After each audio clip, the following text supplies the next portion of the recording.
बिस्मिल्लाहिर्रहमानिर्रहीम। अस्सलाम वालेकुम स्टूडेंट। आज हम पढ़ेंगे chapter number 2 10th class. Chapter number 2 10th class है हमारे पास। बेसिकली इसका नाम data type assignment input and output statement. हम लोग चैप्टर नंबर 1 में एल्गोरिदम और फ्लो चार्ट के बारे में पढ़ चुके हैं। वो प्रॉब्लम सॉल्विंग यानी कि मसले को हल करने के बेस्ट सोल्यूशन के तौर पर अपनाए जाते थे। उन दोनों की अगली स्टेज जो सी है वो प्रोग्रामिंग लैंग्वेज है। हम लोग पढ़ेंगे बेसिक लैंग्वेज के बारे में कि ये किस तरीके से इनपुट करती है, आउटपुट करती है और प्रोग्राम के मैनिपुलेटिंग रूल जो होते हैं वो अप्लाई करते हुए प्रोग्रामिंग करती है और हमारे मसले को हल करने के लिए बेहतरीन किस्म का स्टेप साबित होती है।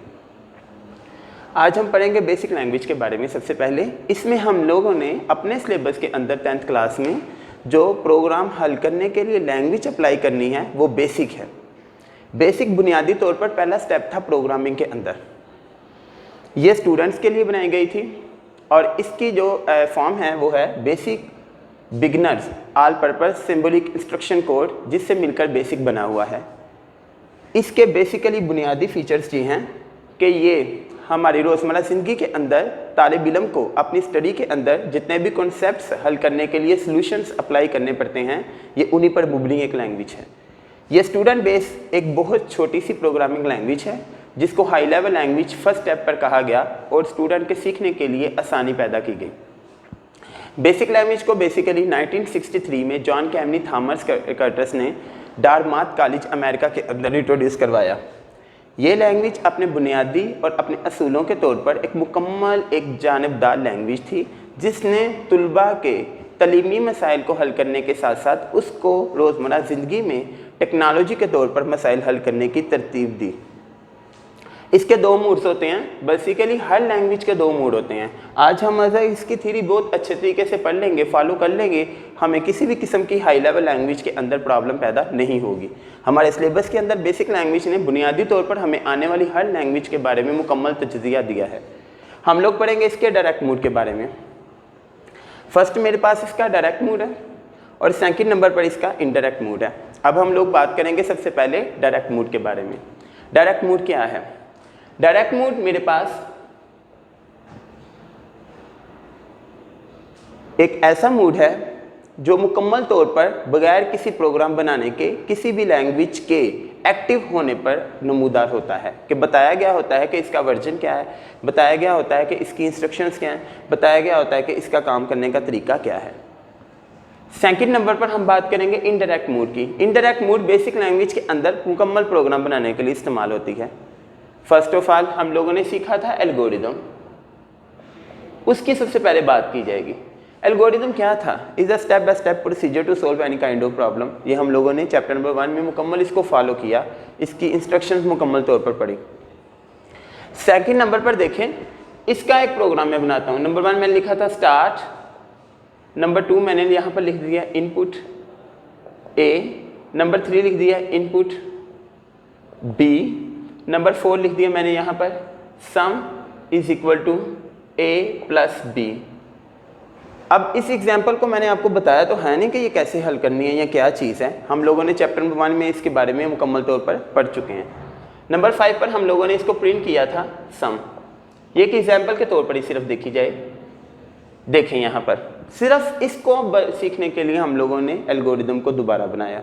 मेरे पास यहाँ पर बना हुआ एक एल्गोरिदम है। मैं इसकी लाइन नंबर को ख़त्म कर देता हूँ। एल्गोरिदम हमेशा लाइन नंबर से स्टार्ट होता है। हम लोगों ने ये चीज़ पढ़ी थी।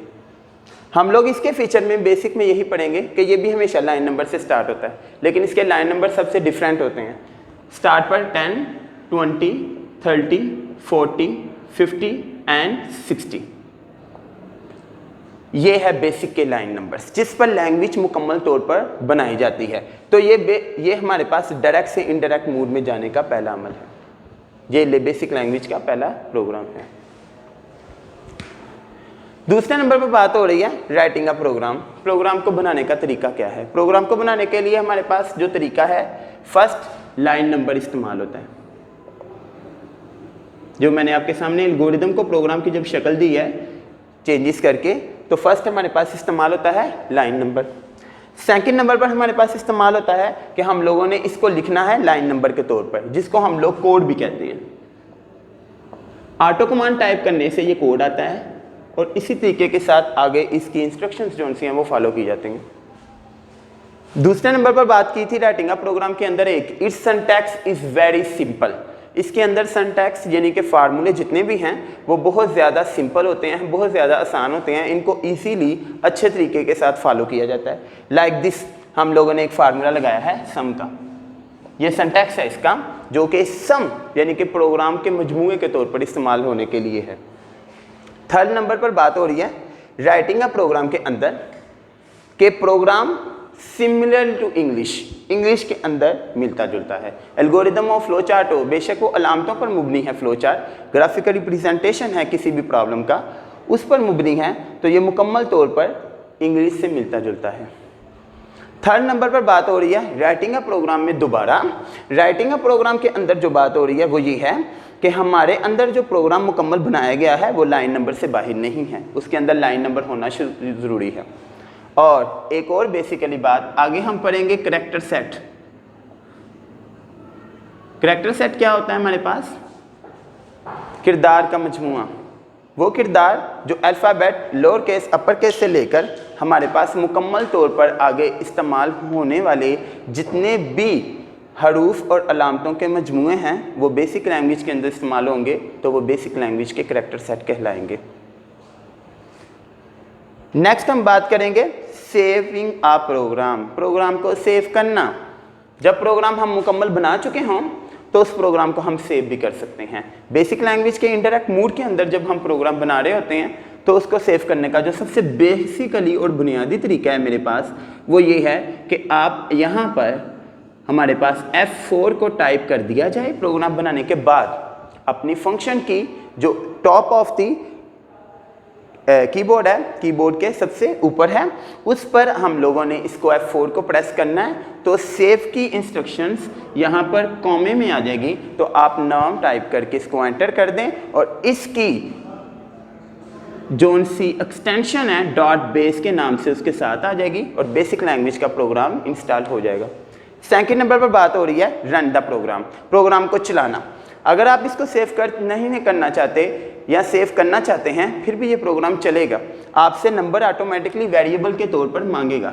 तो आप फ़र्ज़ करें ए को हम नंबर देते हैं 30, बी को नंबर देते हैं 40, तो sum is equal to A plus B था, तो लिहाजा ऑटोमेटिकली ये आउटपुट जो सी है वो निकल रही है, ये बेसिकली आउटपुट निकल रही है। हम लोग अगर प्रैक्टिकली कर देखें तो इसको आउटपुट ही निकालना कहते हैं, ये आउटपुट निकल रही है। तो सम मेरे पास निकल रहा है ए प्लस बी के तौर पर है, इसका मतलब है 30 प्लस 40 इज इक्वल टू 70, तो ये इसकी आउटपुट निकल आई है। आउटपुट को भी सेव करना है तो उसका तरीका भी सेविंग अ प्रोग्राम से, इस आउटपुट को सेव करने के लिए भी F4 ही होगा। रन द प्रोग्राम जो सा है उसके लिए शॉर्ट की है F2, रन द प्रोग्राम के लिए शॉर्ट की F2, सेव द प्रोग्राम के लिए F4, और प्रोग्राम हमारा एक फाइल की शक्ल में आ गया है। और अगला बात है हमारे पास रन द प्रोग्राम से next load the program, program को लोडिंग करना। प्रोग्राम की लोडिंग क्या है? जहां पर प्रोग्राम सेव किया है उसकी आउटपुट को दोबारा चलाना या उसकी मुकम्मल इंस्ट्रक्शन जो करैक्टर सेट पर मुबनी हैं या लाइन नंबर पर ऑटो कमांड के साथ आपने टाइप की हुई हैं उनको दोबारा चलाना। ये हमारे पास इसके बुनियादी अज्जा क्लियर हो चुके हैं। Is a feature is a very simple and student basically friendly language. ये इस तालिब इल्म दोस्त लैंग्वेज है और ये बहुत ही ज़्यादा आसान लैंग्वेज है। सेकंड नंबर पर मूड्स की बात की, हर लैंग्वेज दो मूड्स पर होती है, एक होता है डायरेक्ट और एक होता है इनडायरेक्ट मूड, इसके बारे में बता दिया गया। थर्ड नंबर पर बात की गई है राइटिंग अ प्रोग्राम, प्रोग्राम कैसे बनाया जाता है किसी लैंग्वेज के अंदर, और उसके बाद सेविंग अ प्रोग्राम, प्रोग्राम को सेव किया गया, और रन द प्रोग्राम, प्रोग्राम को रन किया गया, और रन के बाद हमने बात की थी लोड की, लोड किया गया जिसके लिए शॉर्ट की इस्तेमाल होती है F3। और उसके बाद हम बात करेंगे structure of basic language. Structure of basic language है और ये हमारा बुनियादी तौर पर बहुत इंपॉर्टेंट एक लॉन्ग क्वेश्चन भी पेपर में आता है। वो कहता है कि हर एक किस्म का प्रोग्राम एक लाइन नंबर से स्टार्ट होता है। Is a specific line number से पॉइंट आपका स्टार्ट होगा प्रोग्राम का, वो हमारे पास होगा पहला स्ट्रक्चर, इसका ढांचा। उसको बनाने के लिए हमें ऑटो कमांड टाइप करके इसका मुकम्मल तौर पर एक लाइन नंबर लाना होगा। ये है इसका structure of basic program. Second number पर बात हो रही है स्ट्रक्चर ऑफ बेसिक प्रोग्राम में इज सिमिलर टू इंग्लिश। इसकी जो लैंग्वेज है, it's language is similar to English, यानी कि ये मिलता भी इंग्लिश से है, इसकी सारी लैंग्वेज जो अंदर है आपने इस्तेमाल करनी है वो भी इंग्लिश से मिलती जुलती है। सेकंड नंबर हम इसके बाद बात करेंगे कि ये हमारे पास जो इस्तेमाल हो रहा है बुनियादी तौर पर किस लिए इस्तेमाल हो रहा है, ये स्टूडेंट्स की प्रॉब्लम्स को सॉल्व करने के लिए जो रोज़मर्रा ज़िंदगी इसमें मैथ के तौर पर प्रॉब्लम्स आती हैं उनको हल करने के लिए इस्तेमाल हो रहा है। इसके बाद हम बात करेंगे करैक्टर सेट्स की। मैंने आपको पहले बताया कि बुनियादी तौर पर इसके अंदर जितने भी नंबर, लाइन नंबर या कोई भी फार्मूले या कोई भी चीज़ है, कोई भी लैंग्वेज इस्तेमाल हुई है वो इंग्लिश यानी कि इस्तेमाल हुई है, उसके लिए हमने एग्जाम्पल लिए एक, ये सारी की सारी कहलाती हैं character set. Character set basically क्या है, मुकम्मल तौर पर हुर्फ का ऐसा मजमूआ जो प्रोग्राम बनाने के लिए इस्तेमाल होती हैं। रूल्स ऑफ आर करैक्टर्स, मुकम्मल इसके अंदर असूल होते हैं करैक्टर्स के, किरदार के, जो कि राइटिंग का प्रोग्राम लिखने के लिए इस्तेमाल होते हैं, इसको कहते हैं हम करैक्टर सेट। उम्मीद है कि यहाँ तक आपके जो कॉन्सेप्ट्स हैं वो क्लियर हो चुके हैं। यहाँ तक हम लोग बुनियादी तौर पर जो IT सीरीज़ बुक इस्तेमाल करते हैं, जिसको हम पढ़ते हैं शुरू से लेकर, हमने वहीं से बेसिक अपनी 9th और 10th की बनाई हुई है, उस किताब के अंदर से यहाँ तक हमारे लॉन्ग और शॉर्ट कंप्लीट हो चुके हैं। ये हमारा फर्स्ट लेक्चर चैप्टर नंबर 2 का कंप्लीट हो चुका है। अल्लाह हाफिज़।